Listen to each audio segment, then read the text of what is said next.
Assalamualaikum warahmatullahi wabarakatuh. Perkenalkan nama saya Andrew Widiatmoko dari kelas IT 0301. Di sini saya akan membuat presentasi tentang video untuk memenuhi tugas PS e-government saya, untuk topik yang pertama, untuk materi pertama atau electronic government.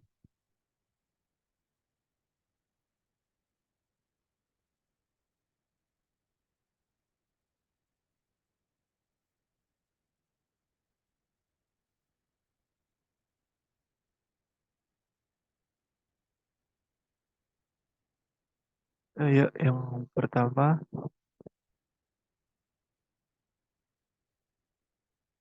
ada e-government. Di sini e-government ada beberapa macam pengertian. Yang paling populer ini dari e-government in Europe, rebooting the state, mana e-government yang pada e-government in Europe ini e-government mengacu pada penggunaan teknologi informasi dan komunikasi atau TIK oleh pemerintah dan badan-badan publik dalam mendukung dan meningkatkan proses pemerintahan, penyediaan layanan publik, interaksi dengan warga negara, serta mengelola hubungan dengan sektor swasta dan organisasi lainnya. Lalu ada menurut United National E-Government Survey tahun 2020, e-government ini penggunaan efektif dan inovatif dari teknologi informasi dan komunikasi atau TIK oleh pemerintahan pemerintah untuk menyampaikan layanan publik kepada warga negara, bisnis, dan sektor publik lainnya, serta untuk meningkatkan efisiensi, transportasi, dan juga partisipasi demokratis. Lalu yang ketiga ada dari The World Bank Group. E-government ini artinya upaya memanfaatkan informasi dan teknologi komunikasi untuk meningkatkan efisiensi, aktivitas, transparansi, dan akuntabilitas pemerintah dalam memberikan pelayanan publik yang lebih baik. Lalu di sini model dari e-government ada empat. Yang pertama, government to citizen atau customer atau B2C. Yang kedua ada B2B atau government to business. Ketiga ada 2E atau government to employee. Dan yang terakhir ada B2G atau government to government. Yang pertama, government to citizen atau customer. Itu yang bisa kita sebut B2C. Yaitu kategori government yang meliputi semua interaksi antar pemerintah dengan masyarakat dengan dibangunnya fasilitas satu pintu yang mudah diakses dengan mudah digunakan untuk semua layanan pemerintah kepada masyarakat. Lalu tujuannya dalam memperbaiki hubungan interaksi antara pemerintah dengan masyarakat serta untuk mempermudah masyarakat dalam mencari berbagai informasi mengenai pemerintahan. Lalu ada contohnya yaitu sistem pajak online, layanan kesehatan, website pencari kerja di Snaker, penerbitan dokumen pribadi yang mana ada KTP, akte, KK, paspor, dan lain sebagainya. Sebenarnya ada government to employee. Sini artinya definisinya dari government to employee, sistem yang ditujukan untuk para pegawai pemerintah atau pegawai negeri, bisa juga pegawai swasta, untuk meningkatkan kinerja dan juga kesejahteraan para pegawai yang bekerja di salah satu instansi pemerintahan ataupun swasta. Jadi tujuannya ini eh, supaya para pegawai pemerintahan, PNS ataupun pegawai swasta juga dapat meningkatkan kinerja beserta kesejahteraan dari para pegawai yang bekerja pada institusi pemerintahan tersebut. Contohnya ada BPJS kesehatan dan juga BPJS Ketenagakerjaan. Lalu ada government to business. Di sini artinya sistem yang dibuat untuk memudahkan para pelaku bisnis untuk berinteraksi dengan pemerintah dan untuk eh, membuat baik antar keduanya. Lalu tujuan dibentuknya government to business ini adalah untuk memudahkan interaksi antara pemerintah dengan perusahaan. Contohnya ada pajak perseroan, terus hak paten dagang, izin usaha, dan lain sebagainya.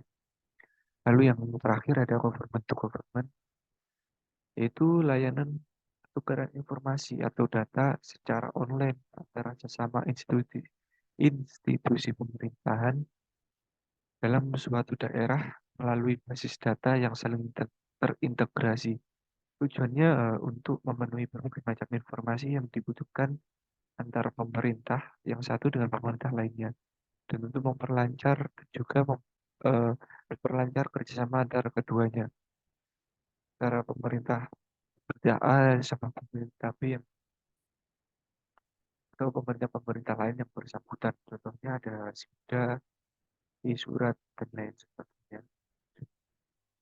Terus ada tujuan dari e-government. Yang pertama, meningkatkan aksesibilitas pelayanan publik.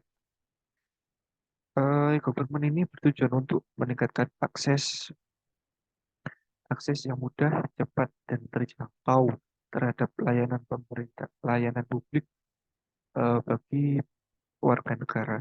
Dengan memanfaatkan teknologi, masyarakat dapat mengakses informasi dan melakukan transaksi dengan pemerintah secara online. Lalu yang kedua ada meningkatkan efisiensi dan produktivitas.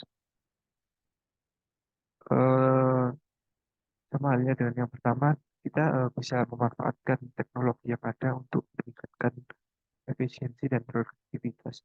Lalu yang ketiga ada meningkatkan transparansi dan akuntabilitas.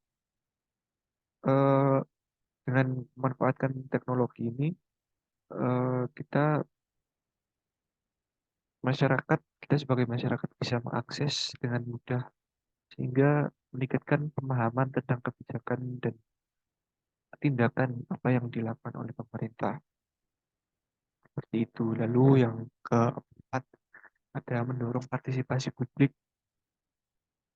Maksud dari mendorong partisipasi publik ini, masyarakat dapat berkontribusi melalui mungkin dari forum, diskusi online, atau surat elektronik, ataupun partisipasi publik yang lainnya. Dan yang terakhir adalah meningkatkan pengelolaan data dan informasi. Pemerintah ini dapat bisa saja pemerintah ini nantinya akan mengintegrasikan dan mengolah data secara efisien. Nanti bisa memfasilitasi pertukaran data antara lembaga pemerintahan seperti itu. Lalu berikutnya adalah manfaat dari e-government sendiri. Pertama, mudah akses layanan publik. Eh, mu- Mudah akses layanan publik ini mungkin bisa kita artikan sebagai kita bisa akses dari manapun dan kapanpun tanpa perlu ke ke pusat kantor pemerintah. Jadi kita bisa akses kapanpun dan dimanapun secara mudah. Seperti itu. Lalu efisiensi dan produktivitas pemerintah. Di sini mungkin di sini pemerintah akan lebih efisien dan lebih produktif karena bisa bisa dibilang pemerintah ini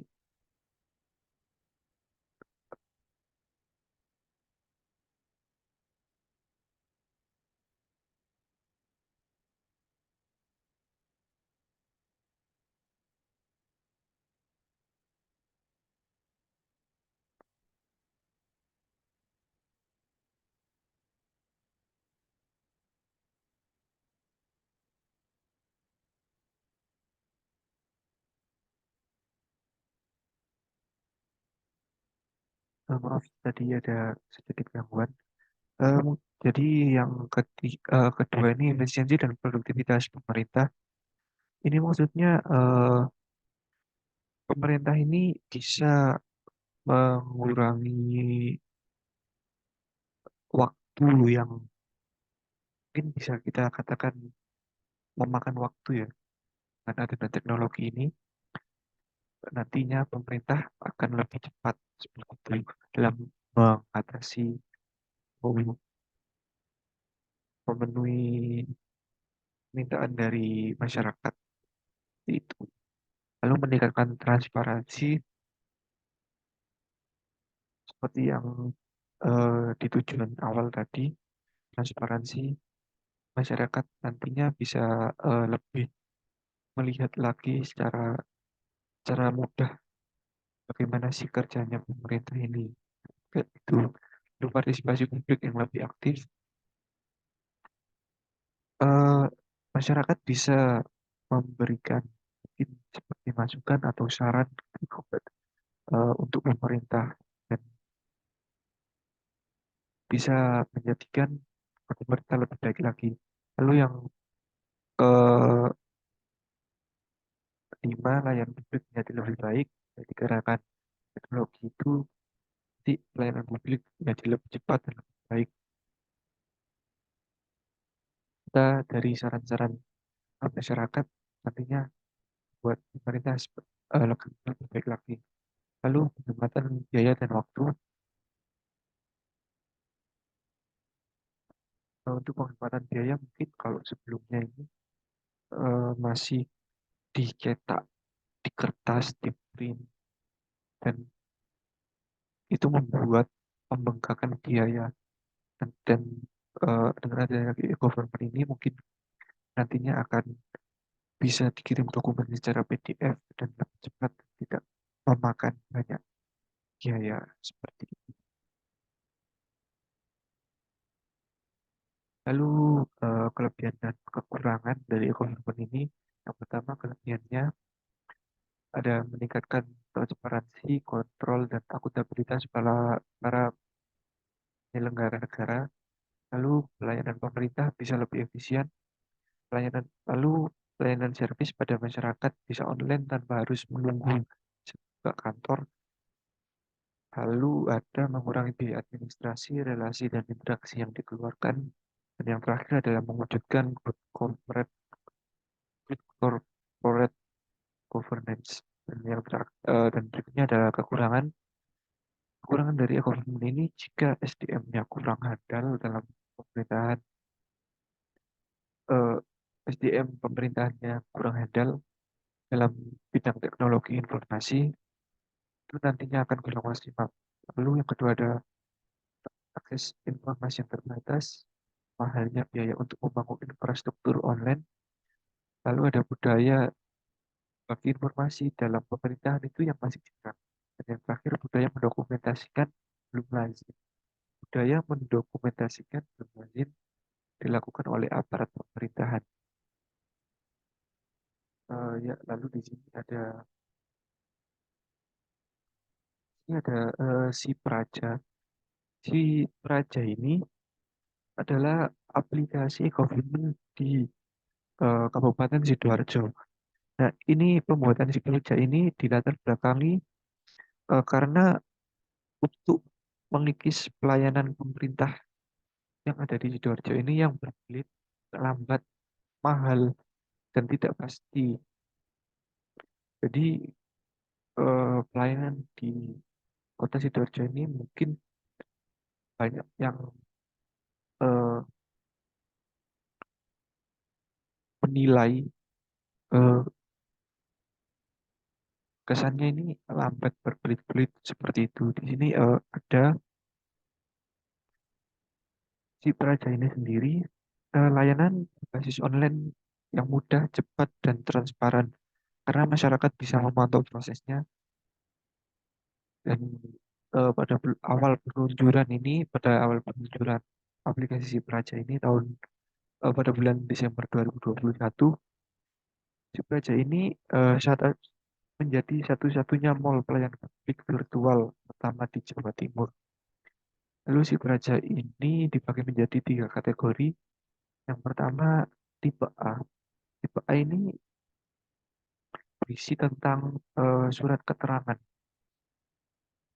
mengurus surat-surat keterangan. Ada surat keterangan kelahiran, surat keterangan kematian, surat keterangan tidak mampu, dan lain sebagainya. Lalu ada di tipe B.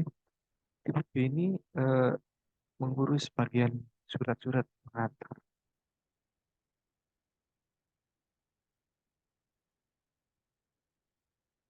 Surat pengantar mungkin tentang KK, KTP, atau surat pindah. Dan yang berikutnya di C, di tipe C ada surat untuk izin mendirikan bangunan.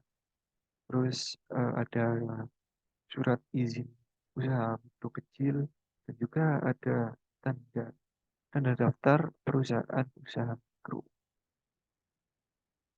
Untuk pendaftarannya, pendaftar cukup menyiapkan foto berupa KTP dan KK, lalu mendaftar, lalu mengisi biodata dan melampirkan foto tersebut, lalu password dan usernya nanti akan di-email ke email yang telah dimasukkan. Sekian presentasi dari saya, kurang lebihnya mohon maaf. Assalamualaikum warahmatullahi wabarakatuh.